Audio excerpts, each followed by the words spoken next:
Okay, now listen, Winter.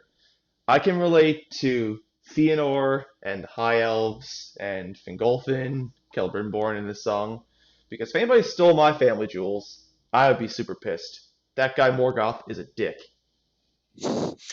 I worry about you, Aegis. But okay, everyone, that should be a hint what we're doing here today. We are looking at Nightfall in Middle-earth, the album by Blind Guardian. Specifically, we're looking at the song Time Stands Still at the Iron Hill. Aegis, I know you know about the Silmarillion. I'm sorry, I can't pronounce words. The Silmarillion. I'm sorry, I'm trying. This is gonna be So the great. Silmarillion. Yeah, it's going to be awful. I'm not going to say certain names. Okay, so the Silmarillion. This book is a prequel to The Lord of the Rings. It effectively tells the birth of Middle Earth through true stories, and even in the case of the Lord of the Rings universe, it's not 100% clear if they are meant to be true. They're almost like mythology of Middle Earth. So the Silmarillion, that represents basically these jewels that are called the Silmarilli. Guys, I'm probably pronouncing that wrong as well. Effectively, what happened is the elves had two trees. These trees brought life to Middle Earth, or not life, light to Middle Earth. And Morgoth and this giant evil spider decided they wanted to destroy the trees and steal the light. So to do so, they attacked the elvish high city, ransacked it, went to the trees, and poisoned them. As the trees died, one tree laid an apple, the other tree laid a fruit. I can't remember what the other fruit was supposed to be, but they basically laid two fruits. One fruit became the sun, one fruit became the moon. So they provided some light, but the problem is this light was corrupted by the giant spider. I think it's called Goliath or Goliathant or something. But the two fruits were effectively poisoned, therefore the light's poisoned. Now, on the side, the same creator of the trees also created three jewels that harvested effectively perfect, unfiltered light. These three jewels were the Silmarillion, and guys, I know I'm pronouncing it wrong. Please don't belabor me. And because of the corruption of the light and them being the only remaining source, a giant war started for them. Unfortunately, Morgoth, who those of you who've not read the book effectively see him as an evil dark god who was actually Sauron's ruler or boss, manages to get his hands on the three jewels. He implants them into his iron crown so that anyone who wants them has to go through him, which is pretty near impossible because he's a giant god. And then he starts a war. Or no, actually, honestly, he doesn't start the war. The High Elves and a lot of other species go to war with him to get the jewels back. They manage to basically surround his capital, and they put it into a siege for hundreds of years. But Morgoth is capable of creating armies. And in some versions and some readings, he corrupts either high elves or men to make orcs. In some versions, he can literally create them from nothing. It doesn't matter. The point is they surround and they besiege Morgoth. Morgoth takes that opportunity to build up his armies, make new creations. One of the most important creations is dragons. He then, when he's ready, takes the fight back to the High Elves. And when he does so, he is literally powerful enough that he causes volcanoes to spew forth into the Elvish kingdoms and overrun them with magma as they attack. That's how powerful this character is I supposed to think you're be. talking about the fall of Gondolin there, right? So, the High Elves are basically slaughtered. There's only a few cities left, cities that are hidden in the high mountains where the magma can't come and where it's hard for anything but the dragons to attack them. And one of the Elvish kings, the Noldor king, I'm not even going to attempt to pronounce his name. No, come on, just Um, for sake of argument, let's try. nope, it's like Falkner or something. I honestly haven't looked at it in a few days because I realized I wasn't going to get it right. The Noldor king looks at all of this and he anguishes. He knows that they're about to fall. The world is encompassed in darkness. There's literal magma destroying his lands. They're being besieged by orcs, dragons, and other horrible creatures. And he becomes enraged. His sadness and his defeat turn into a rage and a desire for retaliation, but also to save the lives of those around him. So he charges off into Morgoth's kingdom. When he does this, it's said that his rage is so intense that no one gets in his way. Not a single belligerent orc, dragon, anything else stands in his way. They allow him to charge all the way to the Iron Hill, which is where Morgoth and his captains are planning the war. And that's what the song starts about. I think that is it. Celebrimborn? Is that who this figure is? I'm trying to remember because I have a lot. I have No, some context to this. So Morgoth, I forget why he slowly turned evil, but he was the god of, I believe, smithing or creation. Uh, he was. I think he's the second most powerful. I'll say god, but I believe it's like a high elf or something. And yeah, like the War of the Silmarils happens over the first and the second age, and it's actually yes. interesting because Morgoth he is able to shapeshift into. Oh no, I'm not talking about Morgoth, am I? No, you're not. But That's Sauron. Shit. yeah. So Morgoth is effectively a giant black knight, black armor knight that wields a gigantic mace. And Aegis, I'm not going to lie to you, it's been about 15 years since I read this book. It's been a long time. Asking me to recall all the details would put us both in a bad spot of I'm not going to remember. Did you read the Silmarillion? Yes, I did. I read it Holy jeez. alongside the Lord of the Rings when I was younger. But again, it's been a very long time since I've read them. Wow. So I'm yeah, impressed. Mainly because it's a hard read. yeah, it's very nerdy. Anyway, all right. So that is the intro to this song. The High Ruler or the High King of one of the three Elvish races has charged off into the darkness to challenge Morgoth to hand-to-hand singular combat.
Okay, so it sounds right off the bat like we're following this king of the Noldor into the lands that are ruled by Morgoth. That's basically the general impression I'm getting from this song so far. Yep, and it's supposed to show his rage. Of course, the opening lyrics, Blind Guardian, you'll see, ties their lyrics together. Under the Ice, they also said the lands are barren and dead. In this song, they use the exact same statement. There's also plenty of songs on Beyond the Red Mirror where they do the same thing, where mirrored lyrics from older songs are used. I think that's intentional. But yes, he's effectively saying, look at what Morgoth has done. I've recently become the leader of the Noldor, and I'm effectively becoming a king of the dead. There's nothing left for me to be a ruler of. Right. Now, I do want to break it down a little bit, and these are the parts I love.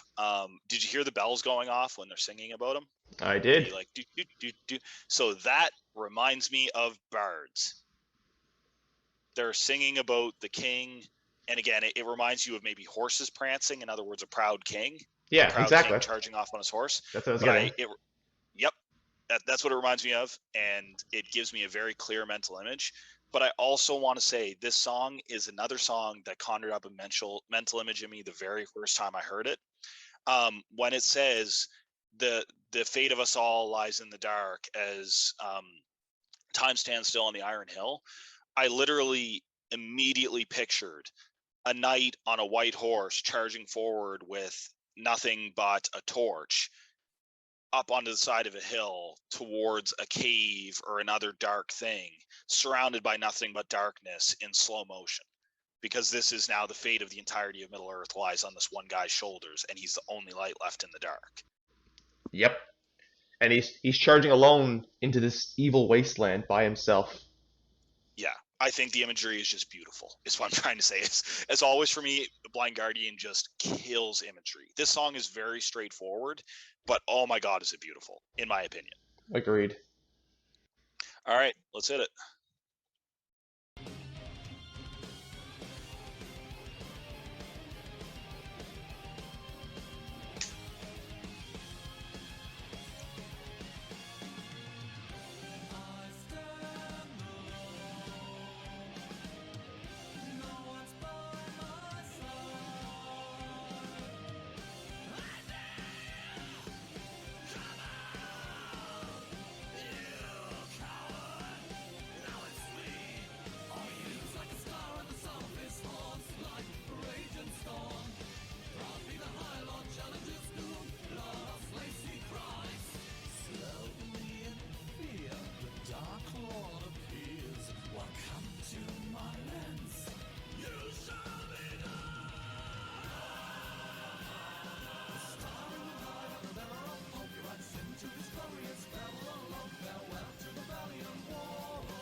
Pause.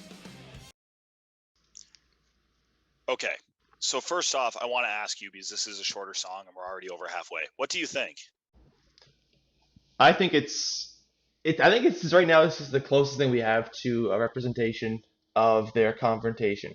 So I'm able to picture the Noldor king approaching Morgoth and basically challenging him to single combat. And just the imagery that's giving me in my head is almost like it's a movie, and I like what they're doing with it. Don't you love how he changes his voice to go along with the characters? Well, on one I hand, one thought guy sounds so calm, and then he just sounds so raged and sad, and the other guy is just evil. You can tell in how he's like singing for him. exactly. And I do want to note one important lyric here. Slowly in fear, the Dark Lord appears. Now, that's actually something I was initially going to argue against, because I could remember that Morgoth was effectively a god and not really afraid of anything that was happening. I was wrong. In this part of the story, it directly calls out that Morgoth is capable of fear, unlike his creations. He's the only member of this army who can feel fear. And he knows that he can't be stopped by this king, or in his opinion, he can't be stopped. There's also been a prediction or a prophecy, and again, Blind Guardian seems to get into prophecies a lot. No There's kidding. been a prophecy. There's been a prophecy that Morgoth cannot be killed by anything made by elves, and rather crudely, that includes elves that are made by elves. Um, Giggity. so, so he knows in the back of his mind that the High Lord of Noldor cannot stop him, but he is mortal, and this king is so brave coming forward into the dark that it causes him a moment of pause. He doesn't actually want to fight him. So I thought it was interesting they added that in because I literally forgot Morgoth is afraid to fight him. That's so cool, right? Because like he's so sure of himself, but then he sees this guy unwavering and just ready to challenge him. And he's like, what does this guy have that I don't know?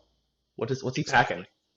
Exactly. A brass set of testicles. However, um, I would like to remind you, and this is a weird visual. Remember, Morgoth is supposed to be like 5 times the size of a man because that is important. Yeah, no, I forgot that he was that tall. You're right. All right, let's start it back up.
Okay, so the TLDR, he was defeated, sadly. Yes, and this is my only issue with the entire song. Actually, there's two, and they come in the very last section of the song. Um, the part where it talks about how the Morgoth basically crushes down the king repeatedly, Yep. and then it says "suffer under my foot." That's accurate. However, it seems like for the sake of almost the flow of the song, they took the last verso where it says he stumbles and falls. That should have been between the crushing down and him being stepped on, because what happened in the actual song, or in the actual story, is Morgoth. It's basically a David and Goliath, and that's why I reminded you about his height. Morgoth can't hit him. He's too big. He's too slow. So he is swinging his giant mace, and the Elven King is managing to dodge it. So the Elven King repeatedly manages to hurt Morgoth. In fact, it's an important part of the story that Morgoth is permanently scarred and in constant pain after this fight because he's injured so badly. But the Elven King, as not a human, as an elf and as a non-god, eventually gets tired and tries to step back, not to collect himself, but almost to like reposition, and falls into one of the holes left by the mace. And then the king steps on him, or the Morgoth steps on him and breaks his neck. Jeez. What a way to So go, man. yeah, it's very depressing. But and one of the last things that the Elven King does as he's getting crushed by the foot is he stabs Morgoth in the ankle and leaves him with a permanent limp. So I don't know why they switched up the part where it says he stumbles and falls. I think it's trying to tie in with the fact that in all of his valor and all of his might, he failed. So he Yes. stumbled and he fell. But I still think it would have fit better where it should have been in the story. Um, However, yes, he fails. he dies, and basically somebody else, his son has to step up in his place as the king of Noldor. What do you think of that ending? It it sounded like I had a lot of hope for the guy, and then he just got crushed. Sadly, I was kind of hoping for him. I was rooting for him. Mm. Mm. I wouldn't see it as too negative, though. And I think that's the difference between Lord of the Rings and this story. In Lord of the Rings, he really focused on always showing the positivity and heroics being rewarded. Yep. In the Silmarillion, he still focused on valor. He still focused on doing what is right. But there's multiple times in the story where he shows doing what's right will inspire other people potentially, but it won't necessarily work out well for you personally. And in this case, I think he shows it very well. He manages to strike fear into a god. He manages to injure a god, and he challenged prophecy. Now, while he wasn't able to break the prophecy, he showed the courage to step up and go against it. And in the end, he only really lost because of tripping, which mirrors the story in Troy where Hector falls because he hits a rock. It's an error of their own tactics and their own footing versus being undeserving of winning the fight. Hmm. It's a little sad. Yeah, but I think it shows that point very well. Heroes don't always live. Yep. And that's They the thing about inspire Lord of the others. Rings. Well, not Lord of the Rings, but I guess the Silmarillion, because Lord of the Rings, the heroes always triumphed for the most part. Mhm. Exactly. And that's not true of real life. Um, now the other thing, and this is my second, and this is a very minor problem, is the song does end mournfully, and it says praise our king, praise our king, praise our king. It ties up the one biggest problem with this song. A very famous part of the Silmarillion is that the orcs and the elves wrote hymns to inspire themselves in battle. This song is a hymn. It even kind of seems to show that it's being sung by bards. Yeah. Like it seems to be trying to give off that vibe. But in the Silmarillion, this is one of the stories where it directly says the orcs and soldiers of Morgoth could not celebrate this victory because it was so shallow, and therefore they didn't write any battle hymns mocking his death. But the elves were so shattered and broken by what happened that they also didn't write any hymns celebrating his bravery. Yeah, well, I guess So, he's like the king of the Noldor. Like the Noldor, that's just one of the two branches of the elves, right? I think there's the three. Noldor. There's three. Yes, I can't remember the third one. That I know there's. Uh, I can't remember them. But anyways, uh, yeah. it's I irrelevant. guess. I guess yeah, irrelevant. Yeah, but also this king, he's just so much more mortal and small compared to Morgoth that it was almost like you said, a David and Goliath. Although the deck was totally stacked against uh, David in this case, and it showed. Well, if you want to pull down the video for a second, type in Morgoth versus, and I'm sure it'll come up. It's like Felnor or Falcon or something close to that. Not Google image search. I'll Google Google image image search. search. Yeah, it shows a picture of this that's quite cool if we can find it. Is it Oh, your Fingolfin? Star Wars background. God bless you. Yeah, there it is. I can never pronounce any of these names. There it is. So the fourth image over. Click on that. Oh wow. So, I mean that's what you're supposed to be picturing. That's insane and awesome. I Yeah. picture this being like a dragon's dogma, and you just climb up the mace and then stab him in the neck or something.